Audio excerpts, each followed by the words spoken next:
Este programa es para toda la familia. No contiene escenas de sexo ni violencia. Los menores deben estar en compañía de los padres o un adulto responsable. Contiene sistema closed caption. Este programa fue financiado con recursos del Ministerio de las TIC. Atención televidentes, fue capturado hace unos minutos alias Manolo, el presunto abusador de 21 niños en un jardín infantil de Medellín. ¿Qué más se sabe del operativo? Estefanía Valencia, la saludo, buenas noches. Mateo, muy buenas noches y muy buenas noches para todos. Pues mire, lo que hasta el momento han dicho las autoridades es que alias Manolo fue capturado por hombres de la SIJIN de la Policía Metropolitana de Medellín en una búsqueda desde el 28 de junio que estuvo concentrada en 3 municipios, principalmente del departamento de Antioquia, en donde este hombre tendría arraigo familiar. Escuchemos lo que dijo el fiscal general de la Nación. El día de hoy y en tiempo récord fue capturado en Santa Rosa de Osos, Antioquia, el presunto responsable de las agresiones sexuales. El capturado, quien se desempeñaba como agente educativo auxiliar de nutrición, deberá responder ante la justicia por los delitos de acceso carnal abusivo y actos sexuales abusivos con menor de 14 años. Y hay otra noticia de último minuto. Atención, hay al menos 16 colombianos capturados en Puerto Príncipe, vinculados al asesinato del presidente de Haití, Jovenel Moïse. Serían, según la agencia EFE, 26 los colombianos involucrados en este magnicidio, además de 2 ciudadanos estadounidenses. El comando perpetró el crimen y en medio del atentado la esposa del presidente resultó herida. El ministro de Defensa habló hace unos minutos confirmando que se trata de mercenarios, posiblemente militares retirados. Veremos esa declaración en segundos después de titulares. Accidente de avión de carga en los Llanos Orientales. El aparato con 3 ocupantes se precipitó en inmediaciones de Restrepo Meta. Organismos de socorro lo ubicaron con ayuda de un dron. Son escandalosas las revelaciones de la Fiscalía en el caso del coronel de la Policía de Tránsito y 5 uniformados más acusados de secuestrar y torturar a un ciudadano en un aparente caso de justicia por mano propia. Indignación por el asesinato en Huila de la lideresa defensora de víctimas Derly Pastrana. Estaba en la clínica tras el atentado de sicarios en su contra. Cifras de la pandemia: 23.275 nuevos casos y 577 fallecidos. Revisamos también las novedades en el plan de vacunación. Atención con los cambios en Bogotá.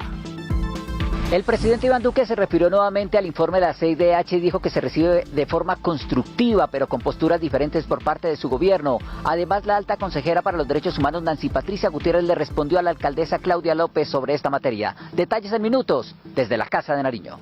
Alerta entre ambientalistas porque en época de pandemia y aislamiento subió la deforestación. El precio del dólar subió y tocó el techo más alto en el año. Hablamos con expertos y gremios para entender estas implicaciones. Y en deportes, después de su gran actuación en la Copa América con la Selección Colombia, pues al extremo Luis Díaz le llueven ofertas. Más adelante en la información deportiva les cuento cuáles son los equipos europeos que lo quieren en sus filas. Todos los detalles más adelante. Y en Cultura les traemos historias animadas. Por una parte, el tráiler de la cinta Encanto. Y por el otro, hablaremos de los 400 años de Jean Lafontaine y sus fábulas. Nos vemos más adelante.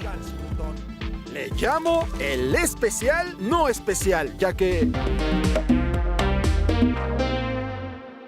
Ampliamos de inmediato la noticia con la que iniciamos nuestra emisión. Fue capturado el presunto abusador de al menos 21 niños en un jardín infantil de Medellín. ¿Qué dice el alcalde de Quintero, Daniel Cañas? Lo saludo, adelante con la información. Mateo, ¿qué tal? Buenas noches para usted y para todos los televidentes. Pues precisamente esta noticia se dio a conocer a través de la cuenta de Twitter del alcalde de la ciudad de Medellín, Daniel Quintero, quien confirmó que hace una hora más o menos este sujeto fue capturado en el municipio de Santa Rosa de Osos, donde la policía y la SIJIN llevaban a cabo este operativo durante todo el día y haciendo este seguimiento. Pero ¿qué pasaba entonces con el seguimiento de este sujeto? El comandante de la Policía Metropolitana, Pablo Ruiz, el día de ayer dijo que se habían realizado allanamientos y seguimientos a 3 viviendas en el área metropolitana de familiares y también de quien sería su novia o su acompañante sentimental, por lo que ya estaban tras la pista de este sujeto. Nosotros, por supuesto, seguimos atentos al desarrollo de esta información y a la evolución de su judicialización, porque mañana se espera a las 6:30 de la mañana las declaraciones por parte del alcalde de la ciudad de Medellín y también de las autoridades. Seguiremos atentos a esta información. Sigan ustedes con más desde Bogotá. Daniel Cañas, RTVC Noticias, conectados 24/7.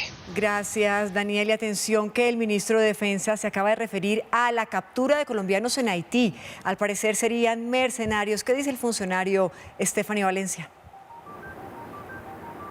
Patricia, muy buenas noches. Pues mire, las autoridades aseguran que efectivamente serían colombianos los responsables del magnicidio del presidente de Haití y que según la información que ha logrado recaudar el grupo de investigadores de estos hombres señalados es que son retirados del ejército. Escuchemos lo que dice el ministro de Defensa. Inicialmente, la información señala que son ciudadanos colombianos, miembros retirados del Ejército Nacional. Hemos dado las instrucciones por parte del Gobierno Nacional a nuestra policía y al Ejército para que de inmediato se preste la colaboración en el desarrollo de esta investigación. Y por otra parte, tras una extensa jornada de búsqueda y de rescate, socorristas de la Defensa Civil de Meta encontraron un avión de carga con 3 personas a bordo que había sido reportado como desaparecido desde primeras horas del día. Inicia la investigación para determinar qué fue lo que ocurrió. El avión lo escuché que estaba enrollando en el pueblo, cuando subió, volteó para el lado así de Salinas y ya por allá arriba ya no se escuchó más. El avión de carga HK-2830 partió a las 7 de la mañana del aeropuerto Vanguardia de Villavicencio. La aeronave tipo Douglas DC-3 desapareció del radar 5 minutos después. Información preliminar indica que a bordo de la aeronave se encontraban 3 ocupantes, incluida la tripulación pertenecientes a la empresa Alianza. El vuelo era de entrenamiento. A bordo estaba el capitán John Sixto Acero Wilches, el capitán Juan Carlos Cortés Guarín y el técnico Carlos Eduardo. No era normal el sonido de ella. Va fallando. La aeronave habría caído sobre el cañón del río Guatiquía. A la zona llegó el Cuerpo de Bomberos de Villavicencio, la Defensa Civil y la Cruz Roja para prestar ayuda. El GPS nos bota a 1.700 metros de altura, donde pudo haber caído la aeronave. Estamos ingresando por el sector de Salinas, en la parte alta. Ya tenemos la localización de esta aeronave, que al parecer se precipitó a tierra. Según las autoridades, este sería el accidente número 16 que le ocurre a un avión de este tipo en el país. Los siniestros han sucedido en los Llanos Orientales y en Antioquia. Se desconoce la suerte de las 3 personas que iban a bordo de la aeronave. Los socorristas interrumpieron hasta mañana sus labores. Andrea Castro, periodista de la Radio Nacional de Colombia, nos envió el siguiente informe. Organismos de socorro confirmaron que mañana se retomarán las labores de búsqueda de los 3 tripulantes que iban a bordo de la aeronave, debido al tiempo climático sobre la parte alta de la cordillera oriental. Así lo confirmó Jorge Díaz, comandante de la Defensa Civil en el Meta. Se ha abortado la operación del ingreso al sector donde se encuentra la aeronave. Lo mismo las unidades de socorro que van por tierra, no se ha podido ingresar por la situación de la montaña, que es bastante desenfilada, no permite el ingreso realmente de las unidades por tierra por la misma condición topográfica del terreno. El coronel de la Defensa Civil, Jorge Díaz, agregó que sobre las 5 de la mañana se activará un puesto de mando unificado en el municipio de Restrepo entre las autoridades y los organismos de socorro para continuar con las labores de búsqueda de los 3 tripulantes que iban a bordo de la aeronave, informó Andrea Castro para Radio Nacional y RTVC Noticias, conectados 24/7. Y cambiamos de tema porque la Personería de Medellín pidió que se investigue quiénes son los padres de los menores utilizados y entrenados por la llamada primera línea. Daniel Cañas, volvemos con usted. Mateo, ¿qué tal? Precisamente usted lo acaba de decir, el personero de la ciudad de Medellín se pronunció también y envió también 2 documentos haciéndole petición a la celeridad de la investigación sobre este tema que también reprocha la comunidad aquí en la ciudad de Medellín durante los últimos días. Pues precisamente también la directora del ICBF hizo una visita aquí a la capital antioqueña para mirar de cerca esta situación. Este es el informe. El video que causa indignación en Medellín deja en evidencia cómo al menos 2 personas adultas en medio de un grupo de niños da instrucciones a lo que aparentemente se ve como un entrenamiento militar, preparando a los menores para el combate, la guerra. Mientras que en medio de una avanzada los niños se defienden de quien sería la fuerza pública, en las imágenes se observan otro grupo de personas mayores de edad grabando este momento, lo que ahora es material de investigación para las autoridades. Señores, ¿qué tienen en la cabeza? El entrenamiento militar de menores es un delito de lesa humanidad.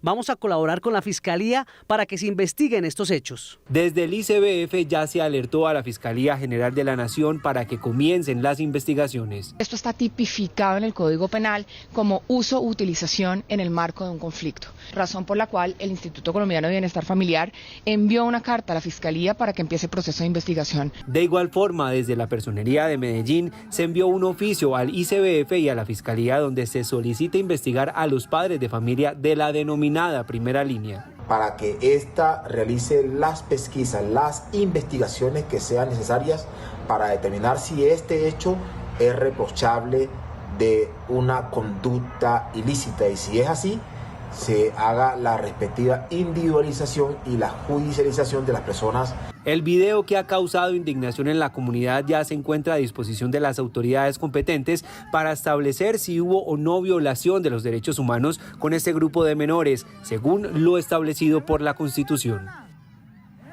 Y se ha presentado una nueva masacre en el departamento del Tolima. 4 personas fueron asesinadas en zona rural del municipio de Ambalema. Investigadores del CTI, de la Fiscalía y de la Policía buscan a los responsables de estos homicidios.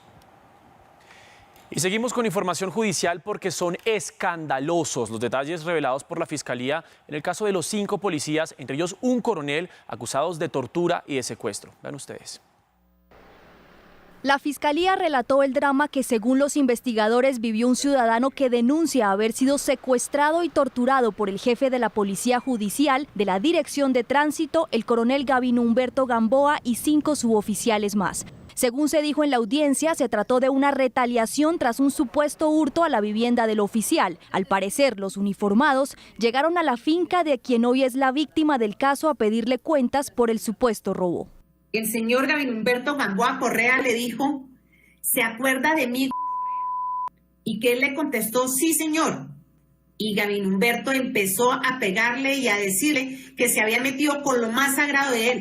Le manifestaba que por haberlo robado le iba a matar a toda su familia. Le decía que él se iba a morir. Cuenta la Fiscalía que el hombre fue esposado y trasladado a la vivienda de un familiar en el municipio de Cucunúa, Cundinamarca. Allí supuestamente se encontraban los elementos robados y que el coronel quería recuperar. Unas personas, unos sujetos que vestidos de civil y armados entran a su casa de manera violenta. Esto es, sin ninguna orden, sin ningún parámetro de índole legal. Entonces es uno de los familiares del denunciante quien alerta a las autoridades del municipio del allanamiento ilegal. 3 policías de Cucunúa llegaron a la vivienda y allí, según la Fiscalía, fueron recibidos por el propio coronel Gamboa. Quien, haciendo valer su grado, se presenta como coronel y manifiesta que este es un procedimiento de Sijinditra. Están con una captura y que este es un caso de ellos. La fiscal dice que la policía del municipio se retiró y los policías de civil subieron a la víctima a la camioneta. En ese vehículo habría sido torturado.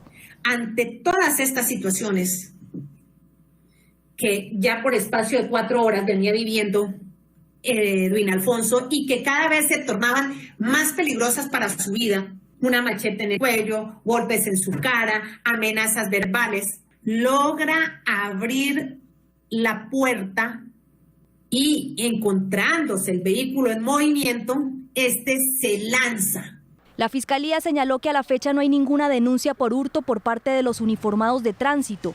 A los policías se les imputaron los delitos de secuestro simple agravado, tortura, falsedad en documento público, hurto, violación de datos personales y concierto para delinquir.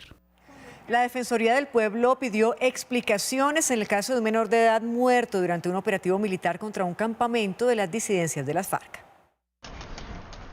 La Defensoría del Pueblo solicitó priorizar las investigaciones en torno a la operación en la vereda Guayabal, municipio de San Vicente del Caguán, Caquetá. Sobre ese hecho, las fuerzas militares confirmaron la muerte de 5 disidentes y el rescate de un joven de 17 años herido. Según el ejército, el menor de edad había sido reclutado un año atrás por las disidencias de las FARC. Casos como este ponen en evidencia la grave situación de reclutamiento forzado en el país por parte de estos grupos armados ilegales. Según inteligencia, en el campamento operaba la estructura Fernando Díaz, indicados de amenazar a los concejales de Caquetá y del asesinato de los patrulleros Ana López Rivas y Juan Vela González en Puerto Rico el 22 de abril. Se operó contra un grupo el cual tenía entre sus miembros combatientes, que tenía intenciones de control territorial y que producía acciones de desestabilización, además de control del negocio de narcotráfico. Según el jefe de la cartera de defensa, la operación se hizo cumpliendo los protocolos del derecho internacional humanitario. Y hay indignación en Huila por el asesinato de la lideresa Derly Pastrana, vocera de víctimas allí en el departamento. Estaba en un hospital tras el atentado del que fue víctima. Los hechos ocurrieron en la noche del 15 de junio al sur del municipio de Neiva. Hombres armados llegaron hasta la vivienda y dispararon contra la líder Derly Pastrana. Hay 3 líneas de investigación que se están desarrollando.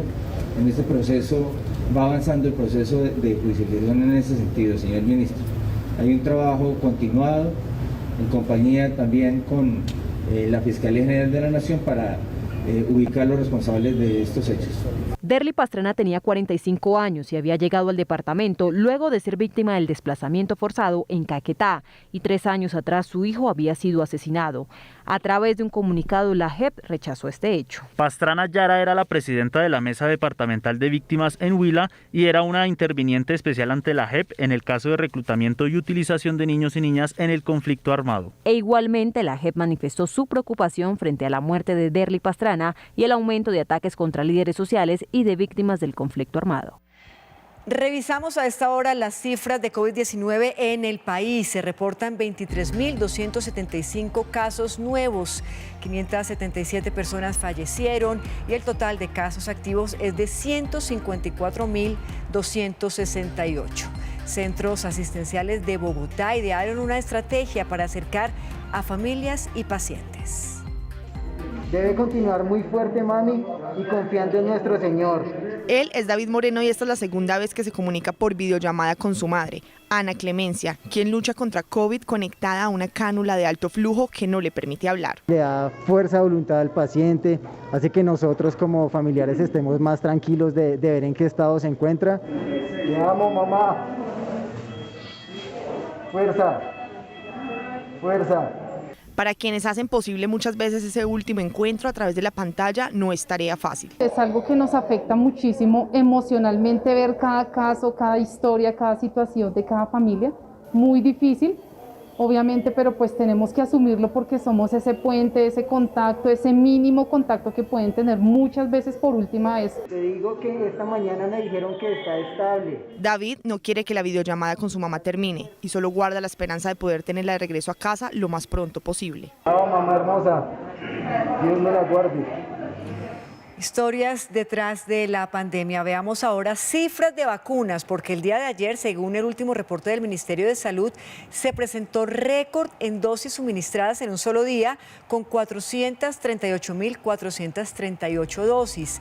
El total de vacunas aplicadas en el país es de 20.198.651 y la cifra de monodosis suministradas es de 409.469. El país avanza en la inmunización de la población mayor de 40 años y menores con comorbilidades.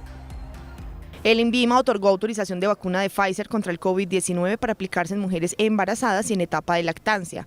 En Bogotá se amplía el horario de vacunación desde este fin de semana hasta las 8 p.m. en centros comerciales. Bogotá cumple hoy, superará hoy las 4 millones de dosis de vacunas aplicadas, el 30% de nuestra población meta del 70% total de Bogotá haya recibido su ejercicio de vacunación completo. Entre tanto, en Santander, 66 municipios comenzarán a aplicar Janssen para población mayor de 18 años. Y esto es gracias al avance que han tenido cada uno de los municipios en fortalecer su capacidad instalada y sus equipos vacunadores. Inició vacunación de profesores mayores de 40 años en Cartagena. Cual vamos a trabajar con las dosis de Janssen para nuestros docentes, directivos docentes y administrativos. En Barranquilla, el sector privado avanza en la inmunización de sus colaboradores. No solamente vamos a vacunar a la gente que trabaja aquí, sino a sus familiares y los vecinos de la fábrica. Hoy en Antioquia también inició la vacunación de empresarios a sus empleados, que según la ANDI invirtieron 45.000 millones de pesos. Y en Cali las autoridades crearon un equipo especial que recorrerá diferentes puntos de la ciudad haciendo pruebas PCR y vacunando. Carlos Gutiérrez, buenas noches. Cuéntanos cómo es esta historia. Mateo, muy buenas noches. Sí, señor, es un equipo humano que está recorriendo los diferentes establecimientos comerciales para inmunizar a la población que se encuentre en el rango de edad establecido por parte del Ministerio de Salud. Hay un dato actualizado. La Secretaría de Salud Departamental reportó hace algunos minutos que a esta hora van 80 personas que han fallecido por COVID-19. Por eso, la intensificación de cada una de esas estrategias. Al 100% se encuentra la ocupación de camas UCI en Cali, según el último reporte de la Secretaría de Salud. Con 595 personas en promedio en los últimos días con causa COVID hospitalizadas, lo cual es una cifra bastante alta, y continuamos con 35 casos de personas fallecidas diariamente en la última semana, lo cual son cifras bastante alarmantes. Como estrategia se creó un equipo humano de vacunación que visitará establecimientos comerciales y lugares concurridos para inmunizar a la población autorizada. Es esencial, nosotros queremos que todo el mundo sepa la posibilidad y la responsabilidad que tiene de vacunarse. También se fortaleció los equipos de pruebas PCR, los cuales se hacen en la calle a quien esté interesado. En caso de salir positivo, pues tengo que resguardarme y darle una oportunidad a las personas mayores o otras personas que tengan enfermedades bases. Para no contagiar a los demás, para tener un acto de responsabilidad. Por día se están vacunando cerca de 30.000 personas en Cali. En otra noticia, la Fiscalía General de la Nación acusó al alcalde del distrito de Cali, Jorge Iván Ospina, por supuestas irregularidades en un contrato millonario de publicidad. Estos hechos habrían ocurrido en su administración anterior. La Fiscalía ya notificó a la defensa del mandatario local. Información a esta hora de la noche en el sur de la capital vallecaucana. Carlos Gutiérrez, RTVC Noticias, conectados 24/7. Muchas gracias por su información. Les contamos también que en Atlántico el sector privado comenzó con el proceso de vacunación contra el COVID-19 en varias empresas. Más información con los periodistas de la Radio Nacional de Colombia. En Pasto, las autoridades de salud aseguran que durante la pandemia han incrementado los casos de embarazos de alto riesgo en mujeres entre 40 y 47 años de edad, quienes por temor a los contagios no acuden a los debidos controles, poniendo en riesgo la vida de la materna y de los bebés. Las autoridades aseguran que implementarán estrategias de salud y atención en casa para evitar estos riesgos de morbilidad.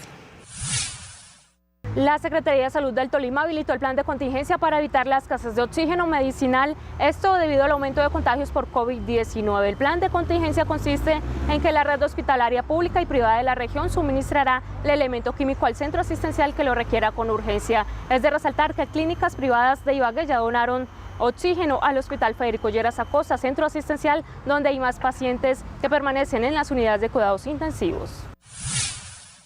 En Norte de Santander, el Sindicato de Trabajadores Docentes interpuso una acción de tutela contra la Gobernación y la Secretaría de Educación en oposición al retorno a clase en las instituciones donde no se han garantizado las condiciones mínimas de bioseguridad para resguardar la vida de los estudiantes y los docentes. Señalan que se debe considerar la alta ocupación de las UCI en este departamento de la zona de frontera. Hoy regresaron a clases cerca de 500.000 niños de los colegios públicos de Bogotá. Padres y menores de edad celebraron la posibilidad de volver a la presencialidad. Sobre las 6 de la mañana de este jueves comenzó una nueva jornada de clases presenciales para cerca del 60% de los estudiantes en Bogotá, luego de casi un año y medio de estar en la virtualidad. Ellos van a estar en el colegio aprendiendo mucho más, van a estar con los compañeritos interactuando, sacando todo lo que estuvieron en la casa, están encerrados. Los padres de familia aseguraron que los protocolos de bioseguridad son importantes para continuar en la presencialidad. Nosotros le vamos enseñando a la niña pues lo que trae el virus del COVID, en este caso, las consecuencias. Esto es corresponsabilidad plena entre la familia, que es sociedad, y nosotros. Según la Secretaría de Educación, el 70% de los maestros asistieron a las aulas. Hoy 388 colegios están en actividades presenciales, iniciaron esas actividades los mismos maestros desde el día martes. El gobierno nacional hizo un llamado a los docentes para que completen el plan de vacunación contra el COVID-19. Mientras tanto, los sindicatos FECODE y la ADE insistieron en que no regresarán a clases porque consideran que no en todos los colegios se cuenta con medidas de bioseguridad. Las agremiaciones de maestros realizaron hoy manifestaciones. Entre tanto, falleció en las últimas horas William Agudelo, presidente de la ADE en Bogotá. Preservemos la vida, cuidemos nuestra salud, podemos seguir trabajando desde casa, podemos seguir con aprender desde casa en esta estrategia, podemos seguir garantizando la educación desde casa, pero en los colegios no.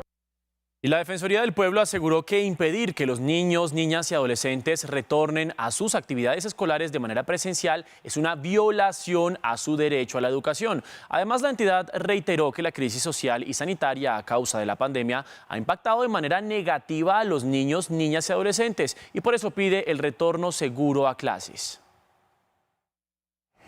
El presidente Iván Duque se volvió a referir al informe entregado por la CIDH con cuestionamientos por temas como el uso excesivo de la fuerza, entre otros. ¿Qué más dijo el mandatario Omar Hernández? Muy buenas noches, adelante. Hola Patricia, muy buenas noches para usted y para todos los televidentes. Pues se mostró respetuoso y receptivo frente a las observaciones de la CIDH y dijo que de todos modos su gobierno tiene diferentes posturas frente a ese informe presentado en las últimas horas. En la nueva referencia al informe de la CIDH, el primer mandatario dijo que se recibe de manera constructiva, pero también con posturas distintas por parte de su gobierno. Nosotros también reconocemos que este tipo de informes no son de carácter vinculante, pero eso no quiere decir que nosotros no recibamos muchos de esos aspectos de manera constructiva. Ciertamente hay otros aspectos en los cuales nosotros tenemos posturas distintas que han sido ya expresadas a través de la Cancillería. Para el presidente, el informe debió mencionar con más contundencia las violaciones a los derechos humanos ocasionadas por bloqueos y los actos de violencia contra la policía. Y también los ataques a los palacios de justicia en varios municipios, la destrucción del transporte público. Por eso cuando se habla de derechos humanos, tenemos que hablar de los derechos de todos y también tenemos que hablar de los deberes humanos. Y los deberes humanos implican que los derechos de cada uno de nosotros tienen como frontera donde empiezan los derechos de los demás. Descartó la propuesta de permitir la presencia de una comisión de seguimiento a las recomendaciones hechas por la CIDH. La política exterior de Colombia la dirige el gobierno nacional. Nosotros tenemos una política de derechos humanos. Tenemos además una institucionalidad. La Defensoría del Pueblo cumple su tarea y además a nivel territorial también hay personerías y hay entidades que cumplen ese tipo de tareas. Y aseguró el presidente que la institucionalidad en Colombia garantiza la protección de los derechos de los ciudadanos. Patricia y televidentes, pues frente a la postura o propuesta mejor de la alcaldesa Claudia López de una comisión de verificación de derechos humanos en Bogotá, la consejera para los derechos humanos Nancy Patricia Gutiérrez le respondió y dijo que quien fija la política internacional es el gobierno nacional. No es vinculante. El gobierno expresó en su oportunidad el agradecimiento a la comisión por la visita de trabajo que se hizo. Entendemos pues que hay una serie de recomendaciones que coinciden con varias acciones que ha venido emprendiendo el gobierno nacional. El presidente Iván Duque ha anunciado la posibilidad de una reforma a la policía, pero además el diálogo es permanente y obviamente una serie de acciones encaminadas porque diariamente estamos trabajando por la protección y el respeto de los derechos humanos. De otro lado, déjeme contarles que en horas de la tarde aquí en la Casa de Nariño el jefe del Estado se reunió con una delegación de senadores estadounidenses donde trataron el tema de la vacunación, el tema de la salud y todo el trabajo de empleabilidad que está dando Colombia frente a este caso en el medio de la pandemia. Esta es la información que se registra por el momento desde el centro de Bogotá. Omar Alejandro Hernández, RTVC Noticias, conectados 24/7. Omar, gracias por toda esta información. Pasamos ahora a hablar de noticias económicas, porque el dólar alcanzó hoy su precio más alto en lo corrido del año. Varios factores influyen en el precio de la divisa. Consultamos a expertos y gremios. Esto nos dijeron. El dólar cerró hoy en 3.850 pesos con 46 centavos.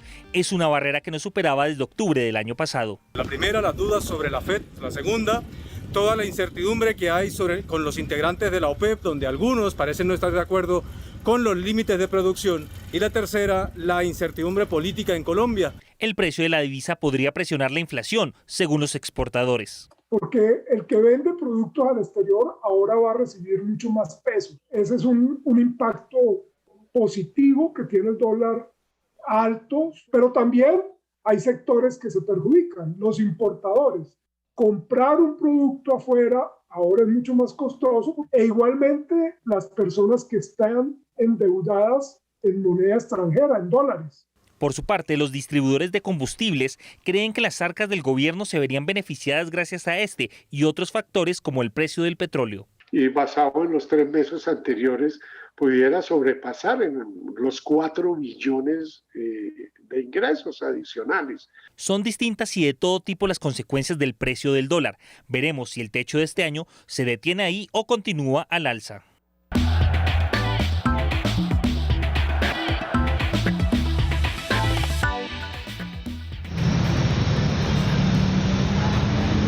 Muy buenas noches, bienvenidos a la información deportiva. Qué alegría saludarlos, como siempre, desde la ciudad de Medellín. Comencemos hablando del Tour de Francia. Hoy se corrió la etapa número 12 sin modificaciones. Realmente estuvo muy tranquila, se la ganó Nils Politt y los colombianos pues siguen en la parte alta de la clasificación general. Hablamos de Rigoberto Urán, que es segundo, y Nairo Quintana, que es el rey de la montaña. A todos aquellos a quienes nos gusta el deporte y la historia, amamos cuando los récords se rompen. Hoy esperábamos que Cavendish igualara al Grand Merckx, pero habrá que esperar unos días más o quizá no lo veamos este año.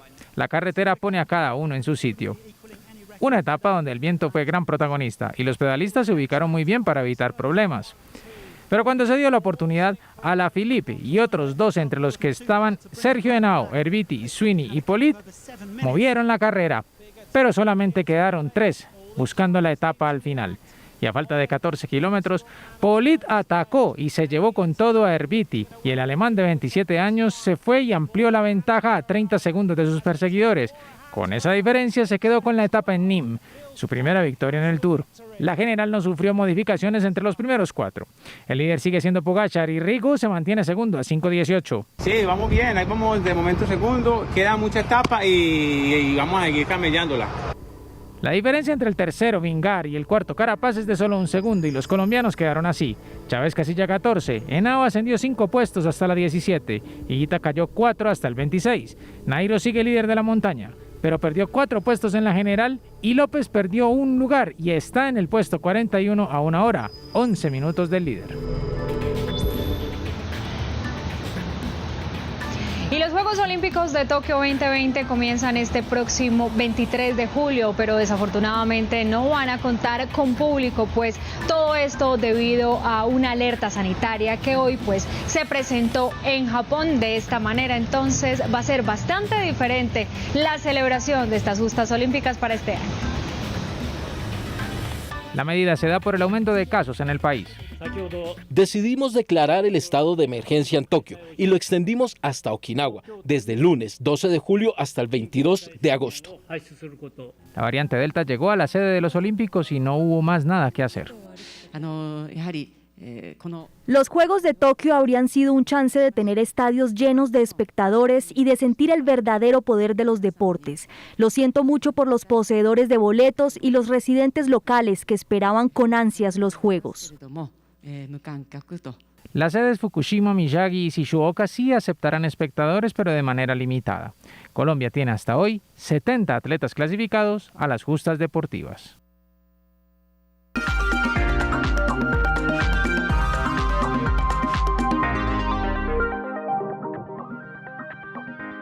Voy a leerles algo que mi mamá me leía cuando yo era niña. Dice así.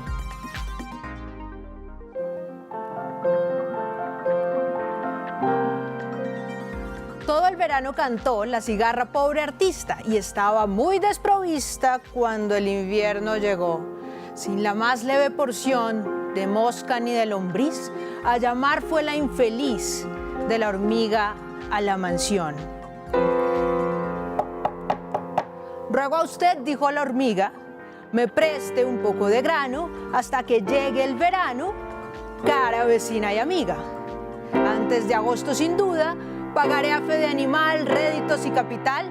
Venga, señora, en mi ayuda. La hormiga dura y mezquina, y en su defecto mayor, ¿qué hizo durante el calor?, dijo a la triste vecina. ¿Qué hice, señora? Cantar, respondió la interpelada. Cantó entonces la cuitada, pues váyase hoy a bailar.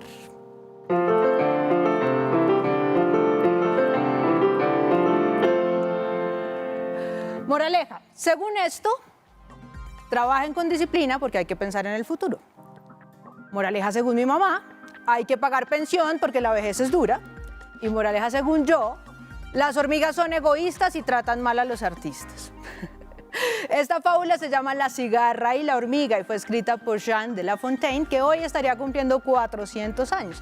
Este señor, que era francés, tenía unas fábulas muy parecidas a las de Sopo y Fedro, una historia con personificaciones y moraleja, pero a diferencia de ellos, La Fontaine no las pensaba para niños, sino para adultos. De ahí que en las moralejas hable de cosas como pensionarse. No, mentiras, de ahí que hable de cómo ser mejor ser humano, de cómo saber llevar los problemas que le pone a uno la vida, del trabajo, del dinero, de la familia, incluso de la política. Hay solo una cosa de La Fontaine que no me gusta, y es que era un mal papá. Se casó con una niña de 14 años y la dejó para irse a París a hacer vida bohemia. Tuvo un hijo con ella, al que veía de vez en cuando, y una vez que se lo encontró, después de no verlo hace rato y ya no acordarse de él, le dijo: oye, tu cara me suena de algún lado. Moraleja, en casa de herrero, hasta donde palo.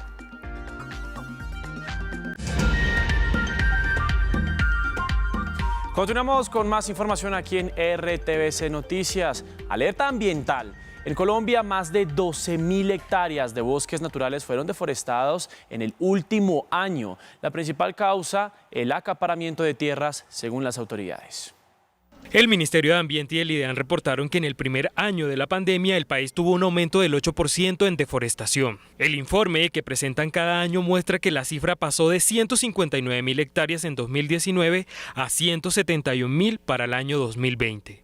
Frenar la deforestación, proteger nuestros recursos naturales, restaurar nuestros ecosistemas. Según el informe, el 70% de la deforestación se concentra en 5 departamentos: Meta, Caquetá, Guaviare, Putumayo y Antioquia. Las principales causas se relacionan con el acaparamiento de tierras por parte de grupos ilegales, en algunos casos con fines de narcotráfico y malas prácticas de ganadería extensiva. Aquellos acaparadores de tierras que están robándose el bioma amazónico y que están haciendo un daño no solamente a estos territorios, sino a todo el planeta. En el mes de mayo, la ONG de Investigación Ambiental denunció que se han detectado que algunos grandes supermercados venden carne proveniente de zonas deforestadas de la Amazonía. Y más temas ambientales, porque 4 departamentos del Caribe sufren los embates de 2 fenómenos ambientales que se presentan por esta época del año. Autoridades hicieron algunas recomendaciones. Los fuertes vientos y el alto oleaje llevaron a las autoridades ambientales a declarar alerta roja en la región Caribe. Son probables olas que pueden alcanzar entre 3 y 4 metros de altura y vientos que pueden alcanzar velocidades hasta de 56 kilómetros por hora. Los departamentos afectados son Atlántico, Magdalena, Bolívar y La Guajira. El IDEAN advierte riesgos por una posible emergencia. A la comunidad en general, al Sistema Nacional de Gestión de Riesgo, tomar las medidas necesarias ante estas condiciones previstas para el Mar Caribe colombiano. El instituto señaló que el fenómeno se extenderá hasta la próxima semana y se debe a las condiciones climáticas que se presentan para esta época de temporada de huracanes en Centroamérica y el Caribe. Y vamos con más noticias de las regiones en el siguiente recorrido con los periodistas de la Radio Nacional de Colombia. Esta es la vía que conduce a la planta de tratamiento del acueducto de Puerto Asís y que fue cerrada por habitantes del sector en protesta ante el escaso suministro de agua potable en carrotanques, situación que espera ser superada este fin de semana, expresaron las autoridades tras la puesta en marcha de una nueva planta de purificación. En Caquetá, la noticia es que las autoridades departamentales indicaron que la seguridad del gobernador Arnulfo Gasca estaría en riesgo por amenazas en su contra realizadas por la estructura ilegal Segunda Marquetalia, disidente de la desmovilizada guerrilla de las FARC. La gobernación de Antioquia propuso poner en venta su participación en el proyecto hidroeléctrico Ituango. EPM recibió la misiva y señaló a través de un comunicado que analizará con sus equipos técnicos, jurídicos y financieros los alcances de esta y la conveniencia para la organización. Para septiembre de este año, el Ministerio de Transporte anunció la entrega de las obras complementarias del túnel de la línea. Recordemos que el tramo de doble calzada que comunica los municipios de Calarcá y Cajamarca hace parte de este paquete de obras que el gobierno tuvo que suspender. También anunciaron que para antes de agosto del año 2022 se podrá entregar la doble calzada que comunica los municipios de Calarcá, Armenia, Montenegro y La Tebaida. La Defensoría del Pueblo lanzó un campus virtual para formación de derechos humanos y derecho internacional humanitario a través de las aulas virtuales de YouTube y Spotify. Jóvenes servidores públicos y líderes sociales podrán acceder a material pedagógico y capacitaciones. El órgano busca fortalecer los conocimientos en estos temas en medio del panorama que vive hoy el país por cuenta de las manifestaciones. Un gobernador en líos judiciales y un exfuncionario a responder en la Procuraduría hacen parte de este repaso de hechos que usted debe conocer en un minuto.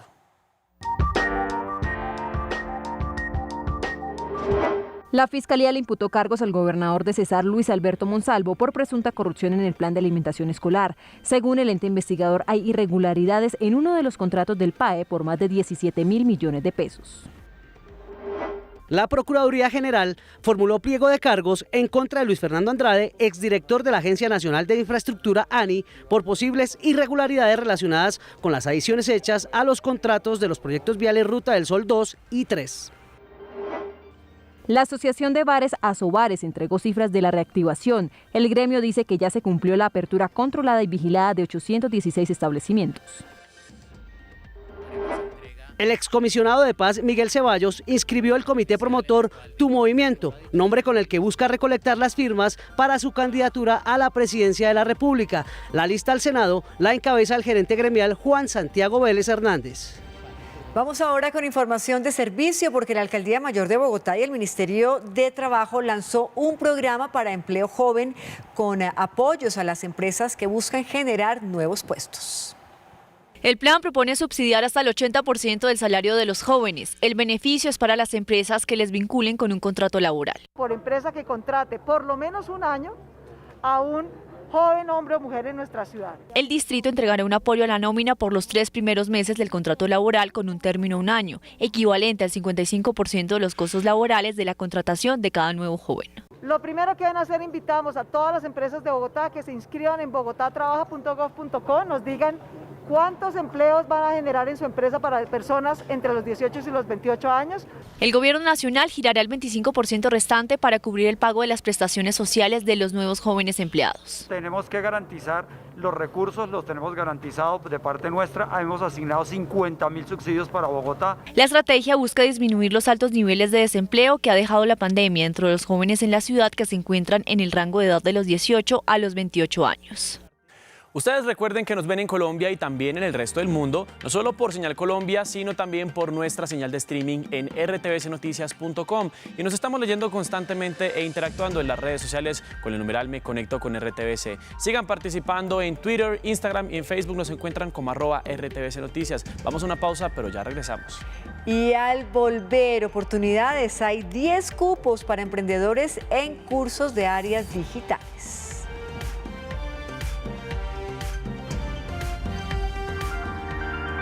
Ya regresamos con más información en RTBC Noticias.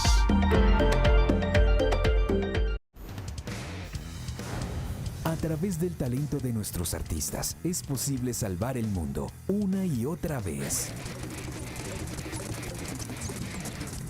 Si te lo perdiste, puedes volverlo a ver. Encuentra cada capítulo de Músicas para Salvar el Mundo en www.rtvcplay.co. En la inmensidad de la selva, una vida está por nacer y detrás de ella, pequeñas voces de soledad y dolor se ocultan entre los árboles. Disfruta el estreno de Nacimiento, martes 18 de febrero a las 10 de la noche. Pase lo que pase, tenemos 365 películas que debes ver antes de dormir. En cine nos vemos. Estás viendo RTVC Noticias.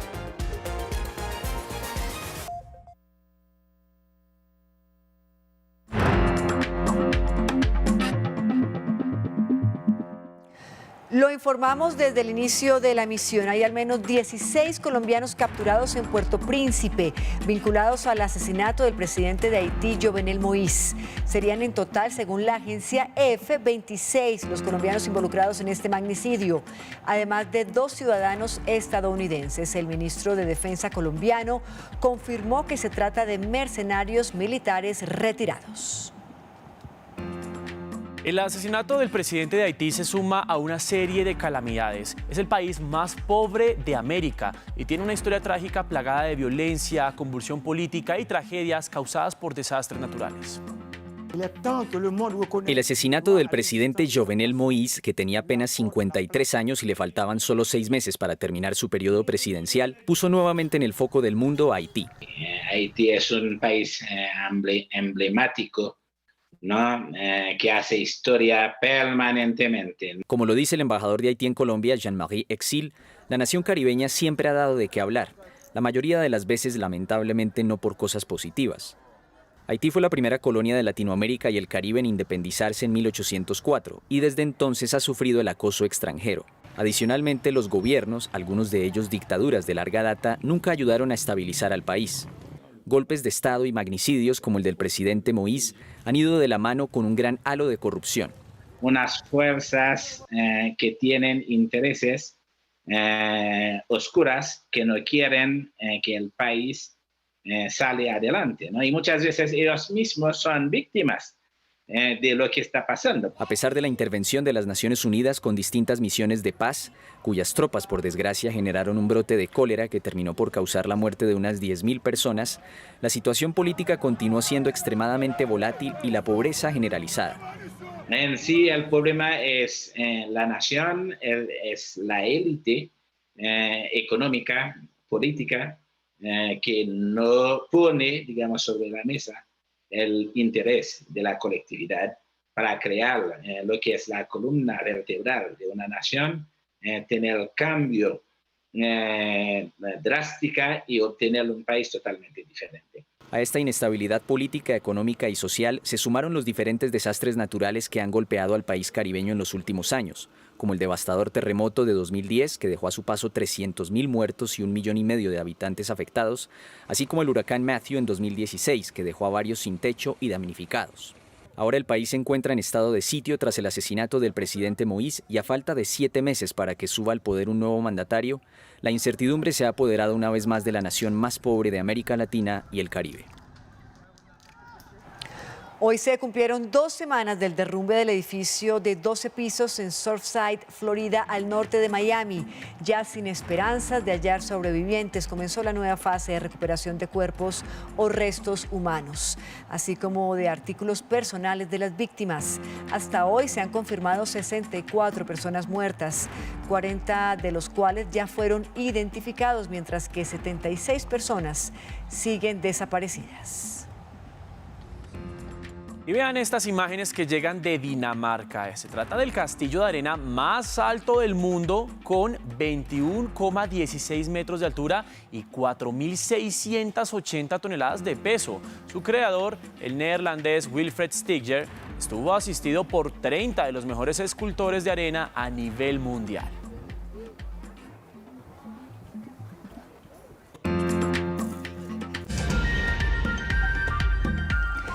Y volvemos de nuevo al país porque Bogotá fue escenario nuevamente de protestas, las cuales terminaron en enfrentamientos entre los manifestantes y la fuerza pública, especialmente en las localidades de Suba y de Usme. Después de una jornada de protestas en la capital, en la localidad de Usme, varios manifestantes generaron daños en algunos vehículos del sistema de transporte público. Además, se conoció que una funcionaria de la personería resultó lesionada en medio de los enfrentamientos. Tuvimos la afectación y vandalización de 4 vehículos del transporte masivo, los cuales estos delincuentes pretendían incinerar. E igualmente en la localidad de Suba se presentaron alteraciones de orden público. Ya en horas de la noche iniciaron un ataque contra el portal de Suba, pero igualmente contra los miembros de la Policía Nacional. Ante estos hechos y los presentados en otras ciudades del país, las autoridades confirmaron que se dio inicio a 6 procesos judiciales. Los delitos cometidos fueron en extremo contrarios a la ley penal colombiana. Además, recordaron que se tiene una recompensa de hasta 100 millones de pesos con el fin de obtener información y lograr la individualización de aquellos que quieran generar acciones criminales en el país durante los próximos días. Después de varias manifestaciones en Florida Blanca, Santander, la alcaldía de la población fue atacada con piedras y bombas Molotov. Un grupo de adultos mayores que vive en un hogar geriátrico cerca al Palacio Municipal resultó afectado.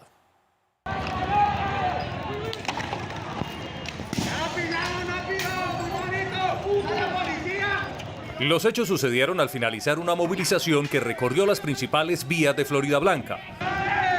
Un grupo de manifestantes atacó con bombas Molotov las instalaciones del Palacio Municipal. Lanzando elementos explosivos, papas explosivas, bombas tipo Molotov. También resultaron afectados los adultos mayores de un centro de bienestar del anciano ubicado al lado de la alcaldía. Líbranos de este peligro que vamos, Espíritu Santo. Ayúdenos. Señora Teresa, ¿qué es esto? Ya, mi amor, está aquí, espere, ya está. Los vándalos intentaron quemar una patrulla de la policía. Como unos manifestantes utilizaban elementos explosivos para atacar a la comunidad. Por estos hechos fueron capturadas 5 personas. Y hablamos ahora de oportunidades porque hay 10 cursos virtuales para emprendedores quienes quieran hacer cursos en distintas áreas digitales. En el siguiente informe les explicamos cómo postularse. En Oportunidades para Emprendedores, vaya a la página impulsacolombia.com, diríjase a la sección Noticias y dé clic en 10 cursos virtuales para los emprendedores digitales. Acá encontrará la descripción de la oportunidad que pretende fortalecer la empresa digital y los conocimientos con expertos. Para inscribirse, vaya a la parte de abajo y dé clic en el enlace www.apps.co. Allí debe seleccionar ver todos los cursos, en donde encontrará toda la oferta que se encuentra a disposición, como curso en fintech para emprendedores, marca personal, marketing voz a voz, curso en programación básica, marketing de contenido, entre otros. Dé clic sobre el que más le interese y seleccione la opción Regístrate aquí, llene sus datos personales y siga el paso a paso. Y muy importante, si quieres seguir informado 24/7, nos puedes seguir en todas las redes sociales como RTVC Noticias.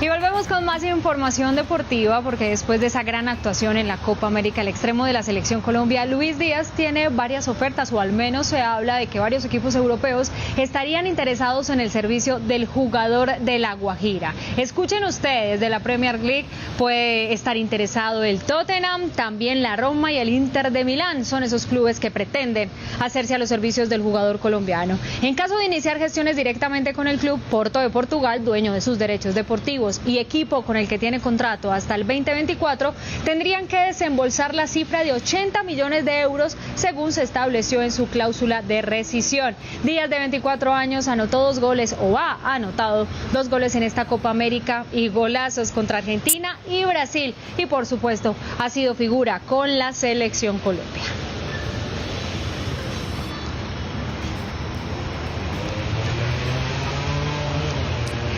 Y seguimos hablando de fútbol, pero de fútbol profesional colombiano, de esos nuevos fichajes, porque después de estar 9 años por fuera, regresa a Atlético Nacional, equipo del cual es hincha Dorlan Pavón, después de ese buen paso por México, más precisamente en Monterrey. Él también estuvo en equipos como el Parma, el Betis, el Valencia, Sao Paulo y, como les decía, Monterrey.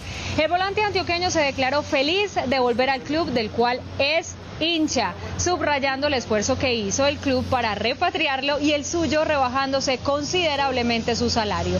Aquí las palabras del cuarto refuerzo confirmado del club verdolaga. Tuvimos de parte a parte, porque yo también sabía que no era fácil llegar, pero igual puse mi granito de arena. Gracias a Dios se cumplió el sueño mío, de mis hijos y de la institución. Por eso hicimos este esfuerzo, pero igual este esfuerzo yo creo que se los pagaré con alegrías y con unos lindos títulos, porque a eso vine. Por eso tomé este reto y a eso vine, a hacer historia, y se los voy a volver con mucha alegría. Y esta noticia sí que me cuesta darla, como ustedes entenderán, me gusta mucho el Real Madrid y hoy fue presentado en el Paris Saint-Germain Sergio Ramos, sí, como la nueva figura, como este jugador que estuvo durante 16 temporadas en el equipo blanco. Pues bueno, él llega para ser uno de esos protagonistas en el equipo parisino, que además quiere, por supuesto, llevarse una Liga de Campeones, algo que ya sabía hacer muy bien Sergio Ramos, consiguiéndola en el 2008, en el 2012, también campeón del mundo en el 2010 con la selección española. Pues bueno, ahora a seguir de cerca, ¿por qué no?, al Paris Saint-Germain. Y ahora vamos con un poco de tenis, con nuestra tenista Angélica Bernal, que hoy tuvo una gran actuación en Wimbledon y se convierte en la primera tenista colombiana en estar en todos los grandes en la modalidad de silla de ruedas. Pues María Angélica Bernal no pudo ganar, pero aplaudimos su actuación. Fue derrotada en 3 sets con parciales de 6-1, 2-6 y 6-4 tras 1 hora y 47 minutos de partido ante la sudafricana Montiagne. Pues bueno, como les contaba, se convierte en la primera en lograr competir en los 4 grandes, en el Abierto de Australia, Roland Garros, US Open y Wimbledon.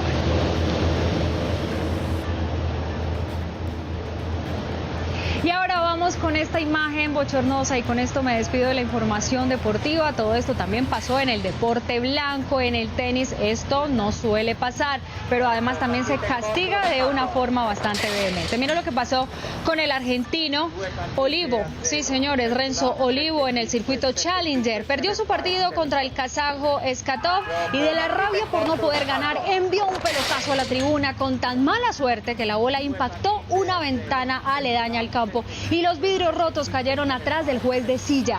Afortunadamente no pasó nada, pero se esperan sanciones de parte de la ATP por la inapropiada descarga emocional. Hasta aquí la información deportiva, nos encontramos mañana.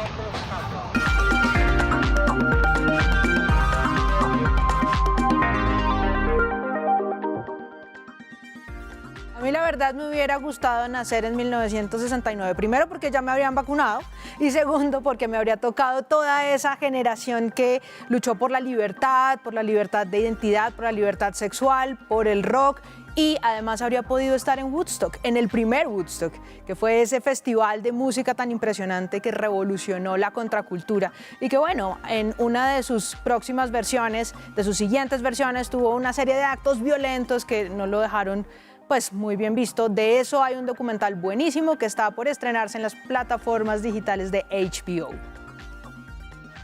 En 1969, una generación de visionarios se atrevió a hablar de paz en medio de la guerra, de libertad en medio de la represión y de fragilidad en medio de la fuerza.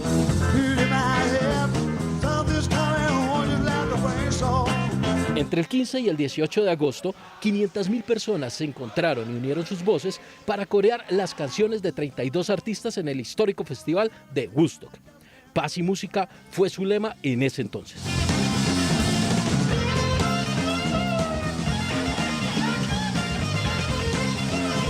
Ya van 4 versiones de este festival, una 10 años después de la primera, otra para celebrar sus 20 años y una más cuando se cumplieron 25.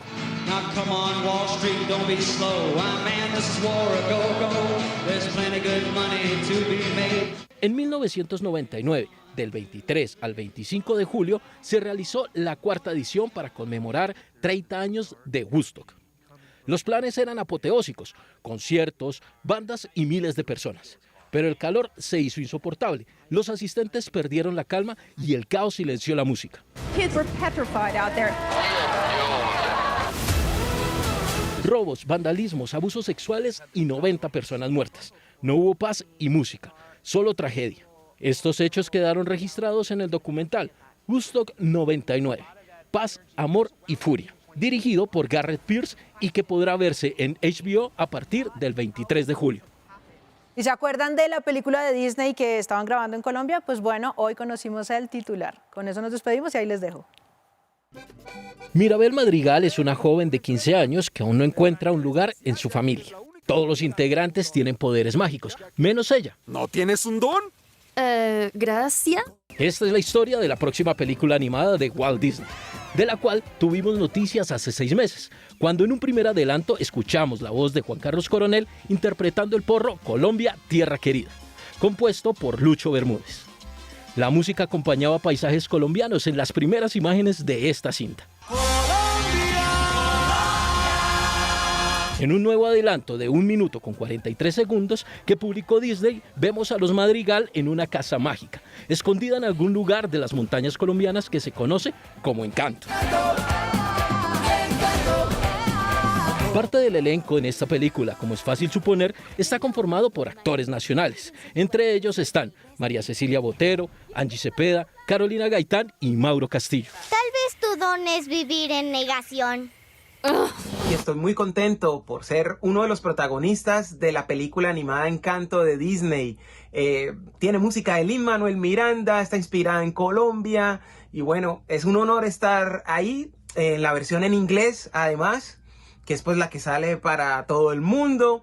Es un orgullo poder mostrar algo de lo que somos como país. En este primer tráiler se incluye también la voz de Carlos Vives, interpretando una de las canciones compuestas originalmente para la cinta, Colombia, mi encanto. RTBC Noticias, emisión central. A continuación, Princesa Mía. Este programa es para mayores de 12 años. No contiene escenas de sexo ni violencia. Los menores deben estar en compañía de los padres o un adulto responsable. Contiene sistema closed caption. Este contenido fue financiado con recursos del Ministerio de las TIC.